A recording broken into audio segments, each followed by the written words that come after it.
guys, Jackie M, how you doing? Again, give me 2 seconds while I share this out to my group. And thanks so much for joining me. Say hello. Let me know where you're watching from. All right. Let's have a look. Okay, here we go. Share to group. Jackie M. Post. All right. Again, thanks for joining me. This is Jackie M, and I'm on day 6 of this 30-day challenge, Go Live 30 challenge, run by Paul Gray of ACG, Attract, Convert, Grow, and I am doing 30 days of Malaysian cooking tips. Okay, and today I want to talk to you about cooking coconut rice. Okay, what we Malaysians know as nasi lemak, literally the rice itself, not the whole dish. And now, back in the days when I used to have my restaurants, what I used to do with coconut rice is I used to steam them in these large trays, okay? And steaming produces a beautiful result, but it also requires a lot of water because you're steaming. And remember, I talked about my 80-liter brat pan. That's where I used to steam my rice, okay? So you can imagine an 80-liter capacity brat pan with water. And then you would steam, hey, Annie, how you doing? And you would steam the rice with muslin across these perforated metal trays, and they take longer. And what happens is that you would have to pre-soak the rice, and then you would steam them.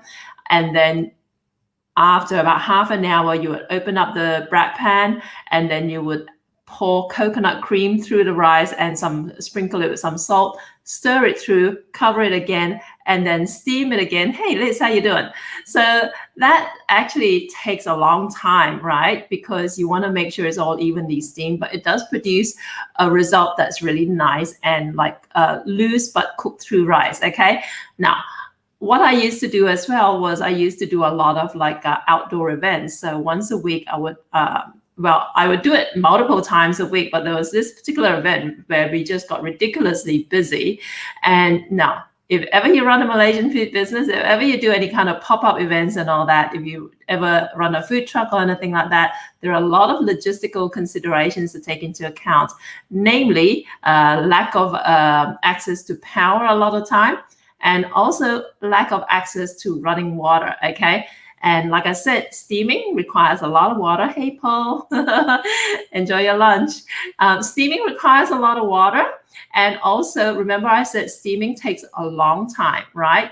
So neither of this makes it conducive for us to be able to prepare huge amounts of rice for large crowds of people when we're cooking outdoors, okay? So what we used to do was we used to cook the coconut rice, the nasi lemak, via absorption method, okay? We would use these large 20-liter pots, right? And we would cook rice. And if you've ever cooked rice in large quantities, you would know the larger the quantity, hey, Marvin, the larger the quantity, the harder it is to cook rice properly. It's different when you've got an electric rice cooker and you've got it plugged in at your restaurant, at your house.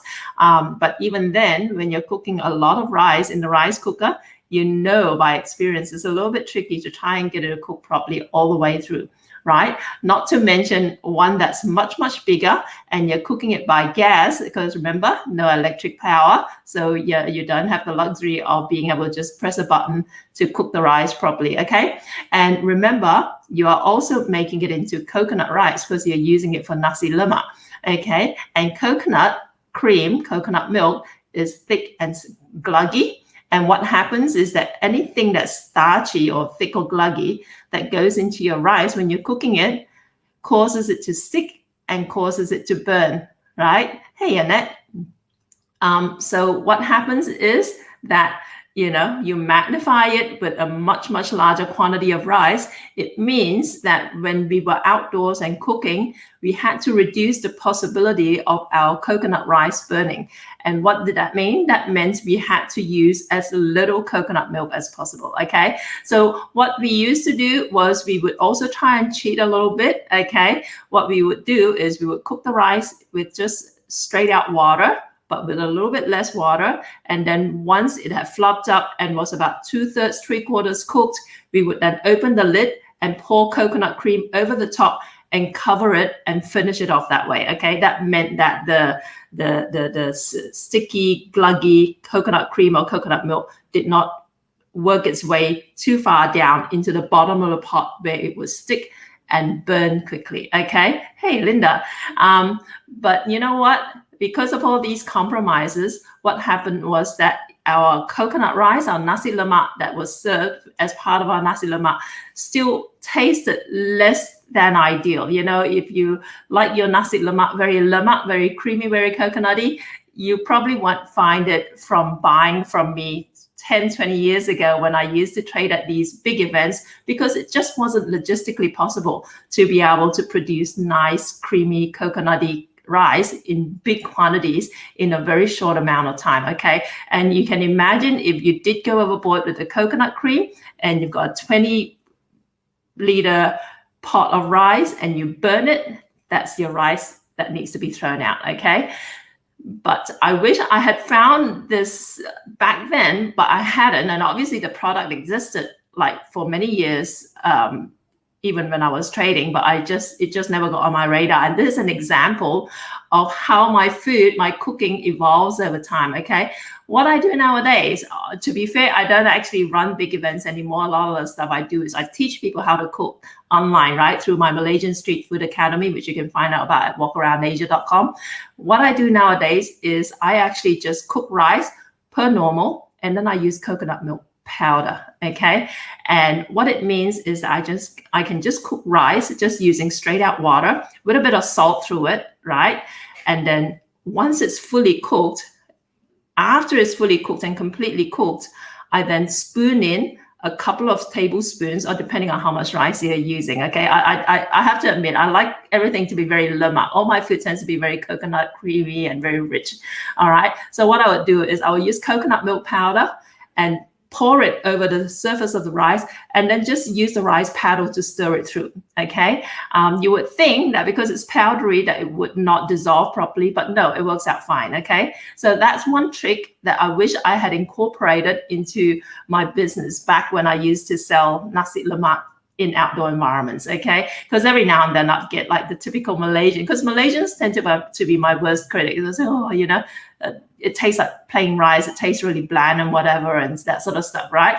But obviously, you know, like I said, every time you feel compelled to critique how someone serves their food to you, you may not necessarily understand that there are a lot of, we're not just trying to save money, we're just trying to do our best in the circumstances given to us. Okay. But yeah, if I were to do it again, I would just use packs of coconut milk powder, which you can find at a lot of Asian grocery stores, right? And then like cook rice as though you're cooking plain rice with a bit of salt, right? Because coconut rice needs a little bit of salt just to kind of like make it a little bit more interesting. So rice plus water, a little bit of salt. Then when it's finished cooking, spoon in some coconut milk powder. Okay, it will blend itself through beautifully and produce a really nice coconutty rice. Okay, and obviously the pandan we can talk about in one of the other days. But yeah, so I hope this is helpful. Coconut milk powder is my product of the day. I'm not getting paid to endorse them, unfortunately. But yeah, if you think this is helpful, make sure you check out the other 30 days. So we're on day 6 with 24 more days to go. And the best way to catch these broadcasts is by joining my Malaysian Street Food Kitchen Facebook group. You can find the link everywhere. But otherwise, share it around to people who might find it helpful, who maybe could use some Malaysian cooking tips. Okay. Thanks again, guys. And I will see you tomorrow. Ciao.